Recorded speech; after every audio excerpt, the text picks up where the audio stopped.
Infeliz es aquel a quien sus recuerdos infantiles solo traen miedo y tristeza. Desgraciado aquel que vuelve la mirada hacia horas solitarias, en vastos y lúgubres recintos de cortinados marrones y alucinantes hileras de antiguos volúmenes, o hacia pavorosas vigilias a la sombra de árboles descomunales y grotescos, cargados de enredaderas que agitan silenciosamente en las alturas sus ramas retorcidas. Tal es lo que los dioses me destinaron. A mí, el aturdido, el frustrado, el estéril, el arruinado. Sin embargo, me siento extrañamente satisfecho y me aferro con desesperación a esos recuerdos marchitos cada vez que mi mente amenaza con ir más allá, hacia el otro. No sé dónde nací, salvo que el castillo era infinitamente horrible y lleno de pasadizos oscuros y con altos cielos rasos, donde la mirada solo hallaba telarañas y sombras. Las piedras de los agrietados corredores estaban siempre odiosamente húmedas, y por doquier se percibía un olor maldito, como de pilas de cadáveres, de generaciones muertas. Jamás había luz, por lo que solía encender velas y quedarme mirándolas fijamente en busca de alivio. Tampoco afuera brillaba el sol, ya que esas terribles arboledas se elevaban por encima de la torre más alta.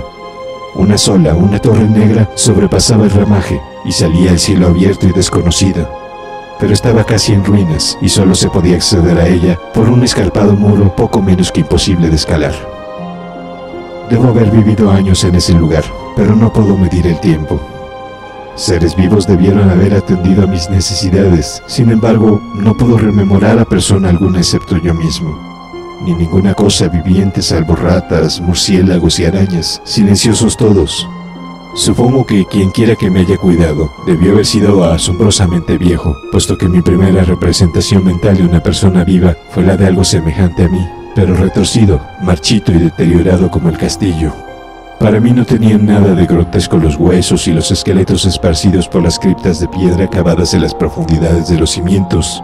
En mi fantasía asociaba estas cosas con los hechos cotidianos y las hallaba más reales que las figuras en colores de seres vivos que veía en muchos libros mohosos. En estos libros aprendí todo lo que sé. Maestro alguno me urgió o me guió, y no recuerdo haber escuchado a todos esos años voces humanas, ni siquiera la mía, ya que, si bien había leído acerca de la palabra hablada, nunca se me ocurrió hablar en voz alta. Mi aspecto era asimismo una cuestión ajena a mi mente, ya que no había espejos en el castillo y me limitaba por instinto a verme como un semejante de las figuras juveniles que veía dibujadas o pintadas en los libros. Tenía conciencia de la juventud a causa de lo poco que recordaba. Afuera, tendido en el putrido foso, bajo los árboles tenebrosos y mudos, solía pasarme horas enteras soñando lo que había leído en los libros. Añoraba verme entre gentes alegres, en el mundo soleado allende de la floresta interminable. Una vez traté de escapar del bosque, pero a medida de que me alejaba del castillo, las sombras se hacían más densas y el aire más impregnado de crecientes temores, de modo que me eché a correr frenéticamente por el camino andado, no fuera a extraviarme en un laberinto de lúgubre silencio. Y así, a través de crepúsculos sin fin, soñaba y esperaba, aun cuando no supiera qué. Hasta que en mi negra soledad el deseo de luz se hizo tan frenético que ya no pude permanecer inactivo, y mis manos suplicantes se elevaron hacia esa única torre en ruinas que por encima de la arboleda se hundía en el cielo exterior e ignoto. Y por fin resolví escalar la torre, aunque me cayera, ya que mejor era vislumbrar un instante el cielo y perecer, que vivir sin haber contemplado jamás el día. A la húmeda luz crepuscular subí los vetustos peldaños de piedra hasta llegar al nivel donde se interrumpían. Y de ahí en adelante, trepando por pequeñas entrantes donde apenas cabía un pie, seguí mi peligrosa ascensión. Horrendo y pavoroso era aquel cilindro rocoso, inerte y sin peldaños, negro, ruinoso y solitario, siniestro con su mudo aleteo de espantados murciélagos. Pero más horrenda aún era la lentitud de mi avance, ya que por más que trepase, las tinieblas que me envolvían no se disipaban y un frío nuevo, como de moho venerable y embrujado, me invadió. Titiritando de frío me preguntaba por qué no llegaba la claridad, y de haberme atrevido habría mirado hacia abajo. Se me antojó que la noche había caído de pronto sobre mí, y en vano tanteé con la mano libre en busca de antepecho de alguna ventana por la cual espiar hacia afuera y arriba y calcular a qué altura me encontraba. De pronto, al cabo de una interminable y espantosa ascensión a ciegas por aquel precipicio cóncavo y desesperado, sentí que la cabeza tocaba algo sólido. Supe entonces que debía haber ganado la terraza o cuando menos alguna clase de piso. Alcé la mano libre y, en la oscuridad, palpé un obstáculo, descubriendo que era de piedra e inamovible. Luego vino un mortal rodeo a la torre, aferrándome de cualquier soporte que su viscosa pared pudiera ofrecer, hasta que finalmente mi mano, tanteando siempre, halló un punto donde la valla cedía y reanudé la marcha hacia arriba, empujando la losa o puerta con la cabeza, ya que utilizaba ambas manos en mi cauteloso avance. Arriba no apareció luz alguna y a medida que mis manos iban más y más alto, supe que por el momento mi ascensión había terminado, ya que la puerta daba una abertura que conducía a una superficie plana de piedra, de mayor circunferencia que la torre anterior. Sin duda el piso de alguna elevada y espaciosa cámara de observación. Me deslicé sigilosamente por el recinto, tratando que la pesada losa no volviera a su lugar, pero fracasé en mi intento. Mientras yacía exhausto sobre el piso de piedra, oí el alucinante eco de su caída, pero con todo tuve la esperanza de volver a levantarla cuando fuese necesario. Creyéndome ya a una altura prodigiosa, muy por encima de las odiadas ramas del bosque, me incorporé fatigosamente y tanteé la pared en busca de alguna ventana que me permitiese mirar por vez primera el cielo y esa luna y esas estrellas sobre las que había leído. Pero ambas manos me decepcionaron, ya que todo cuanto hallé fueron amplias estanterías de mármol, cubiertas de aborrecibles cajas oblongas de inquietante dimensión. Más reflexionaba, y más me preocupaba qué extraños secretos podía albergar aquel alto recinto construido a tan inmensa distancia del castillo subyacente. De pronto mis manos tropezaron inesperadamente con el marco de una puerta, del cual colgaba una plancha de piedra de superficie rugosa a causa de extrañas incisiones que la cubrían. La puerta estaba cerrada, pero haciendo un supremo esfuerzo, superé todos los obstáculos y la abrí hacia adentro. Hecho esto, me invadió el éxtasis más puro jamás conocido. A través de una ornamentada verja de hierro y en el extremo de una corta escalinata de piedra que ascendía desde la puerta recién descubierta, brillando plácidamente en todo su esplendor, estaba la luna llena, a la que nunca había visto antes, salvo en sueños y en vagas visiones que no me atrevía a llamar recuerdos. Seguro ahora de que había alcanzado la cima del castillo, subí rápidamente por los pocos peldaños que me separaban de la verja, pero en eso una nube tapó la luna haciéndome tropezar y en la oscuridad tuve que avanzar con mayor lentitud. Estaba todavía muy oscuro cuando llegué a la verja, que hallé abierta tras un cuidadoso examen, pero que no quise trasponer por temor a precipitarme desde la increíble altura que había alcanzado. Luego volvió a salir la luna. De todos los impactos imaginables, ninguno tan demoníaco como el de lo insondable y grotescamente inconcebible. Nada de lo soportado antes podía compararse al terror de lo que ahora estaba viendo, de las extraordinarias maravillas que el espectáculo implicaba. El panorama en sí era tan simple como asombroso, ya que consistía meramente en esto. En lugar de una impresionante perspectiva de copas de árboles vistas desde una altura imponente, se extendía a mi alrededor al mismo nivel de la verja, nada menos que la tierra firme, separada en compartimientos diversos por medio de lajas de mármol y columnas, y sombreada por una antigua iglesia de piedra, cuyo devastado capitel brillaba fantasmagóricamente a la luz de la luna. Medio inconsciente, abrí la verja y avancé bamboleándome por la senda de grava blanca que se extendía en dos direcciones. Por aturdida y caótica que estuviera mi mente, persistía en ella ese frenético anhelo de luz. Ni siquiera el pasmoso descubrimiento de momentos antes podía detenerme. No sabía ni me importaba si mi experiencia era locura, enajenación o magia, pero estaba resuelto a ir en pos de luminosidad y alegría a toda costa. No sabía quién o qué era yo, ni cuáles podían ser mi ámbito y mis circunstancias.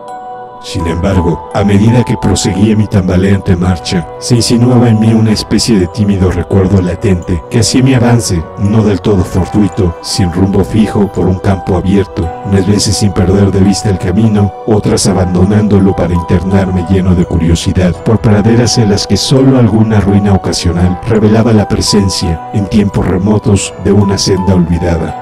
En un momento dado tuve que cruzar a nado un rápido río, cuyos restos de mampostería agrietada y mohosa hablaban de un puente mucho tiempo atrás desaparecido. Habían transcurrido más de 2 horas cuando llegué a lo que aparentemente era mi meta, un venerable castillo cubierto de hiedras, enclavado en un gran parque de espesa arboleda, de alucinante familiaridad para mí, y sin embargo lleno de intrigantes novedades. Vi que el foso había sido rellenado y que varias de esas torres que yo bien conocía estaban demolidas.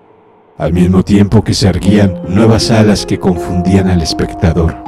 Pero lo que observé con el máximo interés y deleite fueron las ventanas abiertas, inundadas de esplendorosa claridad, y que enviaban al exterior ecos de la más alegre de las francachelas. Adelantándome hacia una de ellas, miré al interior y vi un grupo de personas extrañamente vestidas que departían entre sí con gran jarana. Como jamás había oído la voz humana, apenas si podía adivinar vagamente lo que decían. Algunas caras tenían expresiones que despertaban en mí remotísimos recuerdos, otras me eran absolutamente ajenas. Salté por la ventana y me introduje en la habitación, brillantemente iluminada, a la vez que mi mente saltaba del único instante de esperanza al más negro de los desalientos. La pesadilla no tardó en venir, ya que, no bien entré, se produjo una de las más aterradoras reacciones que hubiera podido concebir. No había terminado de cruzar el umbral cuando cundió entre todos los presentes un inesperado y súbito pavor, de horrible intensidad, que distorsionaba los rostros y arrancaba de todas las gargantas los chillidos más espantosos. El desbande fue general, y en medio del griterío y del pánico, varios sufrieron desmayos, siendo arrastrados por los que huían enloquecidos. Muchos se taparon los ojos con las manos y corrían a ciegas, llevándose todo por delante, derribando los muebles y dándose contra las paredes en su desesperado intento de ganar alguna de las numerosas puertas. Solo y aturdido en el brillante recinto, escuchando los ecos cada vez más apagados de aquellos espeluznantes gritos, comencé a temblar pensando que podía ser aquello que me acechaba sin que yo lo viera. A primera vista, el lugar parecía vacío, pero cuando me dirigí a una de las alcobas, creí detectar una presencia. Un amago de movimiento del otro lado del arco decorado que conducía a otra habitación, similar a la primera. A medida que me aproximaba a la arcada, comencé a percibir la presencia con más nitidez. Y luego, con el primero y último sonido que jamás emití, un aullido horrendo que me repugnó casi tanto como su morbosa causa, contemplé con toda su horrible intensidad el inconcebible, indescriptible, inenarrable monstruo que, por obra de su mera aparición, había convertido una alegre reunión en una horda de delirantes fugitivos. No puedo siquiera decir aproximadamente a qué se parecía, pues era un compuesto de todo lo que es impuro, pavoroso, indeseado, anormal y detestable. Era una fantasmagórica sombra de podredumbre, decrepitud y desolación, la pútrida y viscosa imagen de lo dañino, la atroz desnudez de algo que la tierra misericordiosa debía ocultar por siempre jamás. Dios sabe que no era de este mundo, o al menos había dejado de serlo.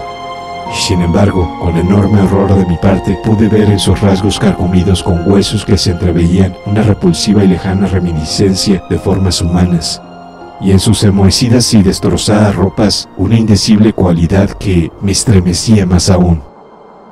Estaba casi paralizado, pero no tanto como para no hacer un débil esfuerzo hacia la salvación.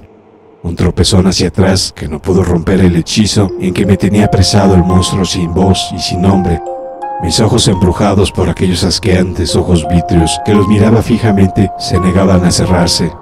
Si bien el terrible objeto, tras el primer impacto, se veía ahora más confuso, traté de levantar la mano y disipar la visión, pero estaba tan anonadado que el brazo no respondió por entero a mi voluntad. Sin embargo, el intento fue suficiente como para alterar mi equilibrio y, bamboleándome, di unos pasos hacia adelante para no caer.